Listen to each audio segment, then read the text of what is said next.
What's up, guys? Welcome back to the channel. Welcome back to another video. If you're stopping by the channel for the first time, please consider subscribing to my channel. And while you're at it, smash that like button for me. I really would appreciate it. Also, hit that post notification bell for me so that you're notified every time I upload a new video. Be careful down in the comment section of the videos. A lot of spam, a lot of scammers. I will never ask you to contact me by WhatsApp or Telegram. So please be careful. I also do not invest money for my subscribers.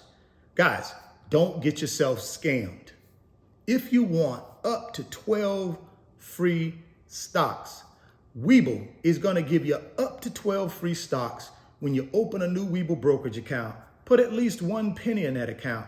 They're going to give you up to 12 free stocks. So if you're interested in that offer, click on that link down in the description box of the video. Open up your new Webull account today. Go get that free stock. Go get that free money. Well, guys, I want to talk a little bit about if I believe China's economy is going to collapse, and talk with you also about some of the things you should be considering as it relates to China and China's impact on the world's economy. See, the thing you got to understand about China is they're the second largest economy in the world. The United States is number one. We have about a $19 trillion economy. China has about a $13 trillion economy. But China imports a lot of their raw materials into their country from other countries. Countries like Australia, countries like New Zealand, countries like the United States. So they are tied in to the global economy. Whatever China's economy does will impact the rest of the world.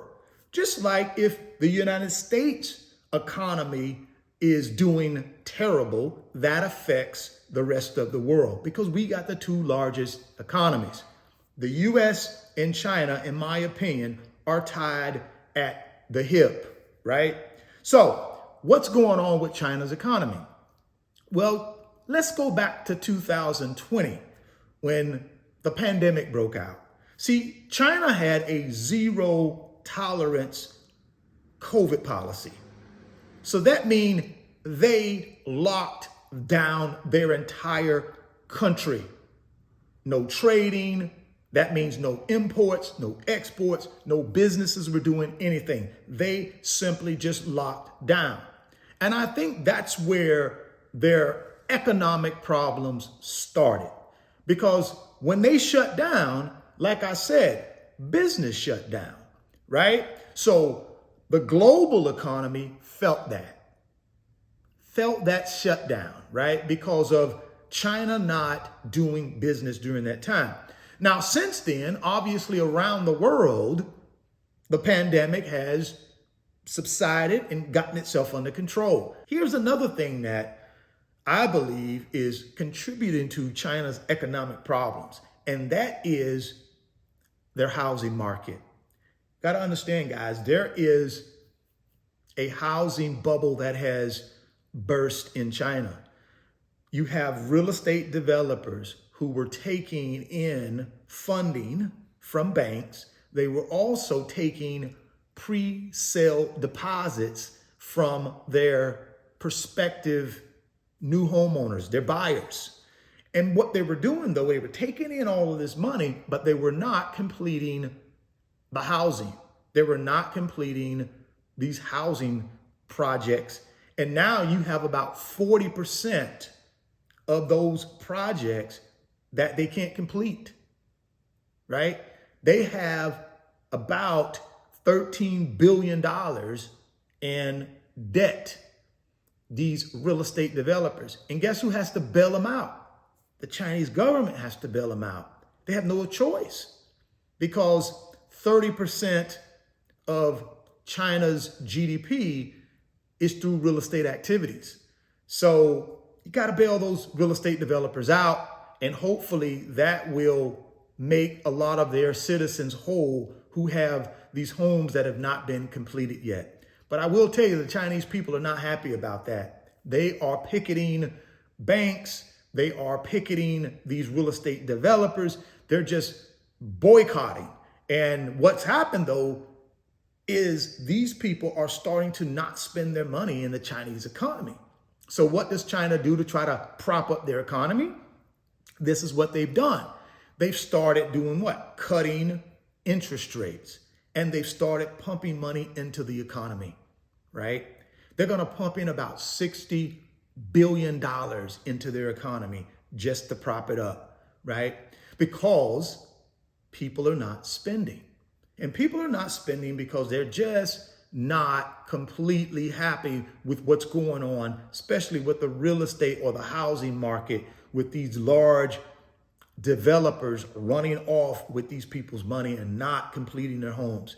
And these people are stuck because why? The banks are saying, you owe us this money, you got to pay us. And that's one of the reasons why they're boycotting and picketing the big, large banks in China. I'm just a guy on YouTube giving you my opinion from the information that I've seen. My recommendation is you get out there and do your own homework and check this out for yourself.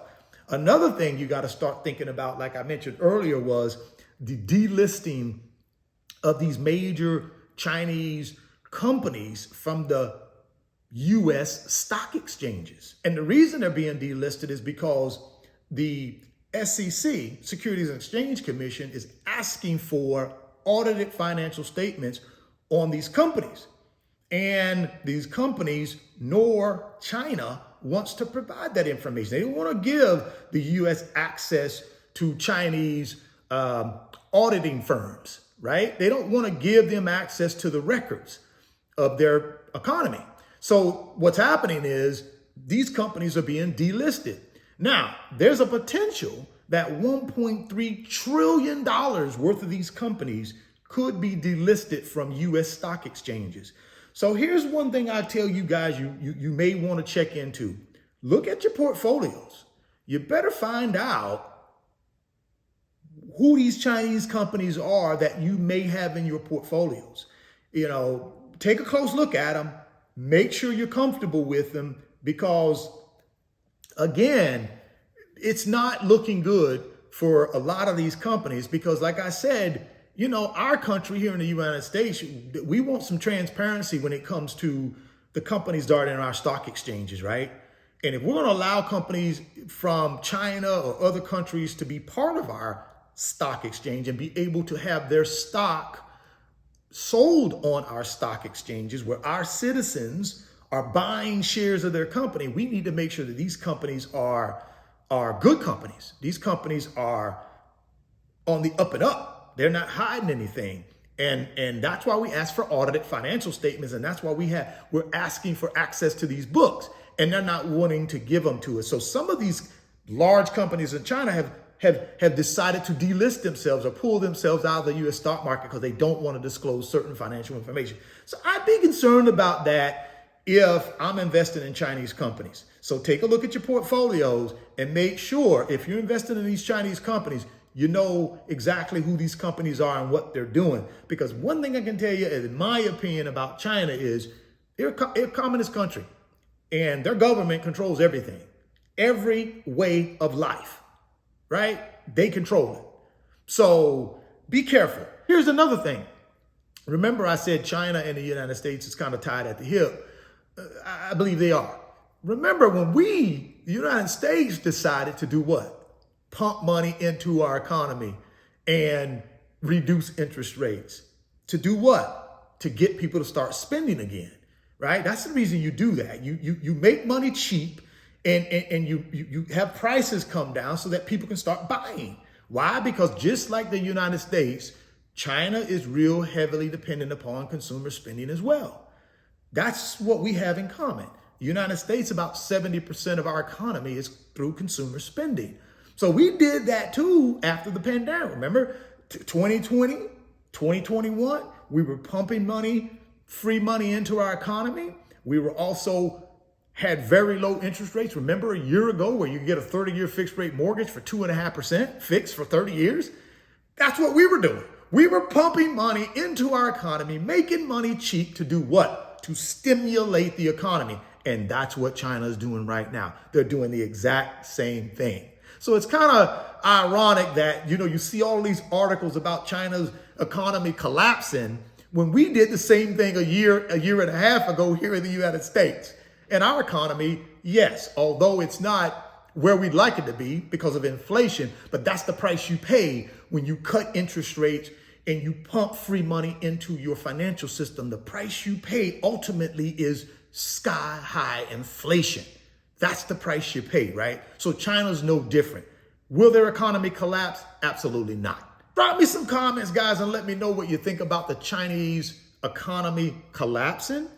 And do you think what China is doing is any different than what the United States has done? I don't think so. So I'd love to hear your comments on that. If you want up to 12 free stocks, click on that Webull link down in the description box of the video. Open up that new Webull account today, guys. Go get that free stock. Go get that free money.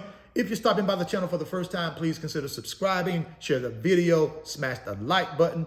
Thoughts become things. If you can see it in your mind, you can hold it in your hands. You guys keep chasing your greatness. Never stop believing in yourself. And I'm going to catch you on the next video. Peace. Today's video is sponsored by my company, RF Financial Consulting. And in my company, I work with individuals just like you through financial mentoring and coaching sessions. And in those 1-hour sessions, we talk about strategies to help you get to your financial freedom, whether it be through real estate investing, stock market investing, creating additional streams of income, credit card arbitrage, or starting and growing a business. If that's something that you might be interested in, there's an email address in the description box of the video. Send me an email and let's discuss if I'm the right fit for you.